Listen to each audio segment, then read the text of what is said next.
એક બાજુ ભેગા કરતા રહે, એક બાજુ જુદા કરતા થાય.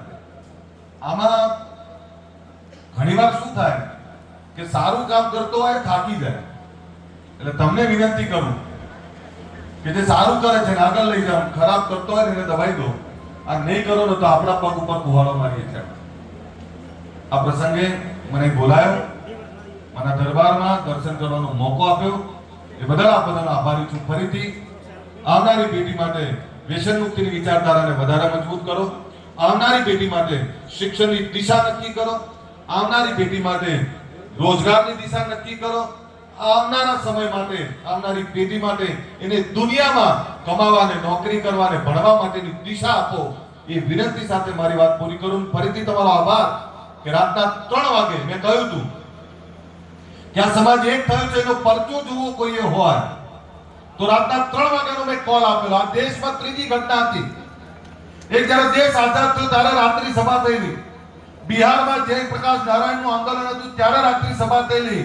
અને આ ત્રીજો પ્રસંગ કે ગુજરાતના ઠાકોરે આખા દેશમાં આ પ્રસંગ તમારો યાદ કરવામાં આવશે કે શિક્ષણ માટે રાતના 3 વાગે ભેગા થાય. આ એ સમાજનો આભાર માનવા આવે છે. કોઈને ભાડું નથી આપ્યું, કોઈને આમંત્રણ આપવા નહીં ગયા. ટીવી, મીડિયા અને સોશિયલ મીડિયાના આમંત્રણથી આખો સમાજ આવી જાય. સાહેબ, આ સમાજની એકતાને વંદન છે, વંદન છે, વંદન છે. મેં એટલું જ કહ્યું કે રાતના 3 વાગે આપણી સભા થશે, પછી કોઈ તમને સવાલ નહીં કરે કે તમે કેટલા એક છો. આજે લોકો એવું ચોક્કસ કહેતા થઈ ગયા કે ગુજરાતનો ક્ષત્રિય ઠાકોર સમાજ એક થયો છે.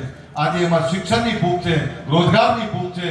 એ તમામ દિશાઓ નક્કી કરવા દોડી રહ્યો છે. ત્યારે હું તમને એટલું આજે છેલ્લી વાર એટલું કહી દઉં કે ચિંતા ના કરતા, આવનારી રાજનીતિ પણ તમારી મોહતાજ છે. એ દિશા હવે રાહ જોઈ રહી છે. તમારે મોગામાં કીધું છે આટલા બધું સમજવું, સમજી જાઓ. ખબર પડે છે ને? મેં કહ્યું કે અમારા લોકો પણ હવે ઈશારાની ભાષા સમજતા શીખી ગયા છે. કેટલાક લોકો 24 કલાકમાં 50 ફોન કરીને વાતાવરણ બદલે છે. તો મેં એમને એવું કહ્યું કે તમે 24 કલાકમાં 50 ફોન કરીને વાતાવરણ બદલવાની હોશિયારી આવડે છે તમને, તો અમને પણ 24 કલાકમાં 15 ફોન કરીને વાતાવરણ બદલવાની દિશા નક્કી કરવી છે. આપણાને આવડે છે ને? આવું મૂર્ખાના બને જાય કોઈ? હવે બોલો, પાકું? એકવાર જોરદારમાં સુંદાના દરબારમાં તાળીઓ પાડો. બે હાથ ઊંચા રાખી. ભાઈ બધાની પડવી જોઈએ ને, આમ હાથ ઊંચા કરી પડવી જોઈએ. ચાલુ રાખો, મને ખબર પડું. મારે એવું થવું જોઈએ કે મારા બાળકો આવ્યા છે, મારો પરિવાર, મારા બાળકો આવ્યા છે આજીજી કરવા માટે. ચાલુ રાખો જોરથી.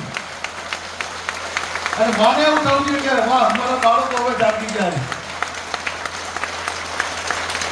જોરથી હું જોઉં છું, કોના હાથ ઊંચો નહીં.